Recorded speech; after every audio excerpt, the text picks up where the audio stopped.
Shalom Bapak Ibu Saudara yang dikasihi Tuhan, berjumpa lagi dalam Bina Iman Klasi Solo pada saat ini. Sebelum kita merenungkan firman Tuhan, mari kita bersatu di dalam doa. Tuhan yang bertahta dalam kerajaan surga, kami bersyukur ya Tuhan atas kehidupan yang boleh Tuhan anugerahkan kepada kami. Sehingga kami boleh menikmati berkat dan kasih anugerah Tuhan. Tuhan, pada saat ini, kami hendak mendengarkan sebagian dari firman-Mu. Tolonglah kami ya Tuhan, supaya kami dimampukan untuk menghidupi apa yang menjadi kehendak Tuhan dalam kehidupan kami. Ajarlah kami untuk menjadi anak-anak Tuhan yang dapat menyatakan kasih Tuhan kepada sesama kami. Tuhan, tolonglah kami mau menyerahkan semuanya di dalam tangan pengasihan-Mu. Di dalam nama Tuhan Yesus Kristus, kami berdoa. Amin. Bacaan kita terambil dari 1 Yohanes pasal 2 ayat 9 sampai 11. Siapa yang berkata bahwa ia ada di dalam terang, tetapi ia membenci saudaranya, ia ada di dalam kegelapan sampai sekarang. Siapa yang mengasihi saudaranya, ia tetap tinggal di dalam terang, dan di dalam dia tidak ada penyesatan. Namun, siapa yang membenci saudaranya, ia ada di dalam kegelapan dan hidup di dalam kegelapan.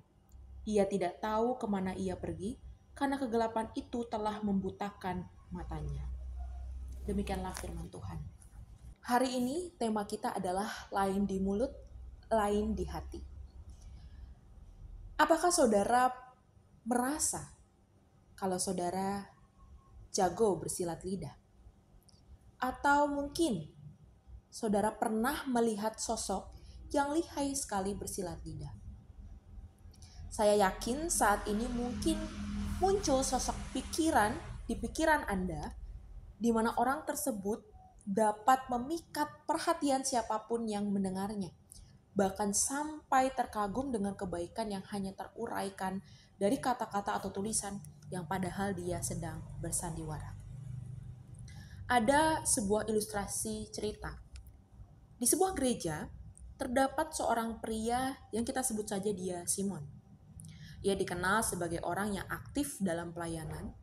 Ia sering menyampaikan pesan kasih dan perdamaian dalam persekutuan, dan mulutnya dipenuhi bahkan lihai dengan ayat-ayat Alkitab, sehingga membuat semua orang terkagum olehnya. Namun, ada satu hal yang tidak diketahui banyak orang. Simon menyimpan kepahitan dan keirian hati yang mendalam terhadap temannya sendiri. Setiap kali Simon bertemu temannya itu di gereja, ia bersikap dingin dan menjaga jarak, walaupun mulutnya tetap berkata, "Tuhan memberkati bro." Dari ilustrasi cerita ini, saya yakin bahwa kita semua, bahkan saya sendiri, pernah menjadi Simon. Berkata kepada orang-orang bahwa kita telah menerima Kristus, kita sudah menerima keselamatan dan kasih-Nya, tapi realitanya kita masih menyimpan kesalahan dan dosa seseorang. Kita masih hidup dalam kepura-puraan, kita masih setengah-setengah, bahkan belum menjadi orang yang diselamatkan oleh Kristus. Kita menyapa orang dengan ramah dan berkata Tuhan memberkati, tetapi hati kita masih menolak untuk mengampuni orang yang melukai kita. Kita masih menolak untuk mengasihi semua orang. Dan kita masih memiliki iri dan dengki dengan kesuksesan dan kebahagiaan sesama kita. Dan lain sebagainya. Dan semuanya menjadi kesia-siaan dengan apa yang kita tampilkan kepada orang-orang. Firman Tuhan hari ini dari 1 Yohanes 2 ayat 9 sampai 11. Salah satunya saya akan bacakan pada ayat 9. Barang siapa berkata bahwa ia berada di dalam terang tetapi ia membenci saudaranya, ia berada di dalam kegelapan sampai sekarang. Ayat ini sesungguhnya menegur kita dan menelanjangi kita bahwa selama ini Mungkin kita hanya berjalan dalam terang secara lahiriah. Sesungguhnya kita masih hidup dalam kegelapan, yaitu dalam keberdosaan. Kita mengatakan bahwa kita merasakan kasih Tuhan, ternyata itu hanya sampai pada lidah kita. Kata benci sendiri dari ayat 9 tadi, dalam bahasa aslinya, itu bisa berarti loveless, atau artinya tidak ada cinta atau tidak ada kasih. Itu berarti jika kita masih suka membenci, kita tidak mengasihi sesama kita, maka sesungguhnya kita tidak benar-benar mengenal Allah, karena Allah adalah kasih itu sendiri, yang kita bisa lihat dalam 1 Yohanes 4 ayat 8. Kita tidak benar-benar berjumpa dan mengalami Allah dalam diri dan hati kita, sehingga kesaksian kita adalah kepalsuan.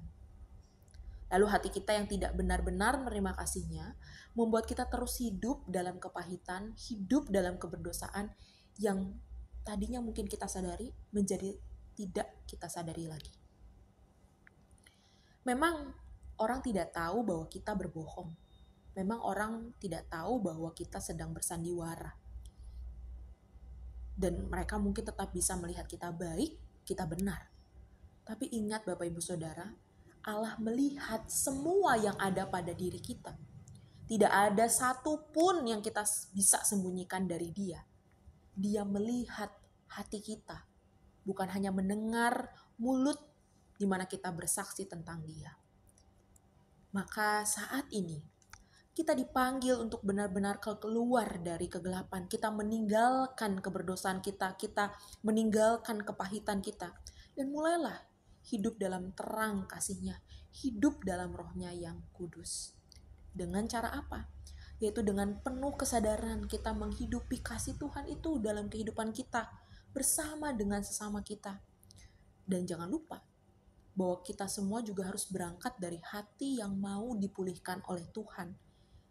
Dengan cara kita mau merendahkan diri, kita mau mengampuni, dan kita berdoa bagi hati kita yang masih sakit ini, supaya dipenuhi oleh cinta Tuhan dan juga orang yang telah menyakiti kita.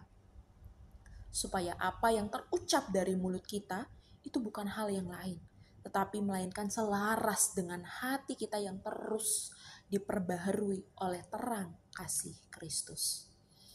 Maka pada akhirnya kita adalah saksi Kristus yang benar-benar dan setia di hadapan Allah. Kiranya Tuhan menolong setiap kita. Amin. Mari kita berdoa. Ya Tuhan, terima kasih karena Engkau mengingatkan kami. Engkau tidak pernah lelah menyadarkan kami bahwa kami harus hidup di dalam kasih Tuhan. Tuhan, seringkali kami mengaku bahwa kami telah menerima Engkau. Seringkali kami mengaku bahwa kami telah diselamatkan oleh Engkau.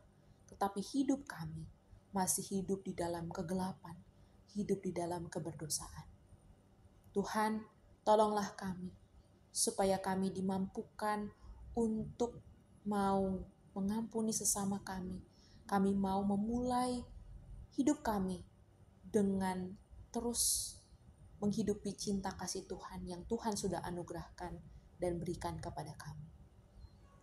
Tuhan, tolonglah kami, supaya nanti kami ketika mulai beraktivitas, kami mulai hidup dengan sesama, kami bisa berkarya dan menjadi saksi Tuhan yang setia dan benar.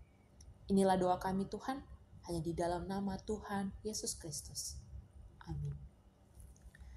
Terima kasih Bapak Ibu sudah bersama-sama mendengarkan perenungan pada Bina Iman Klasik Solo saat ini. Kira kita berjumpa lagi.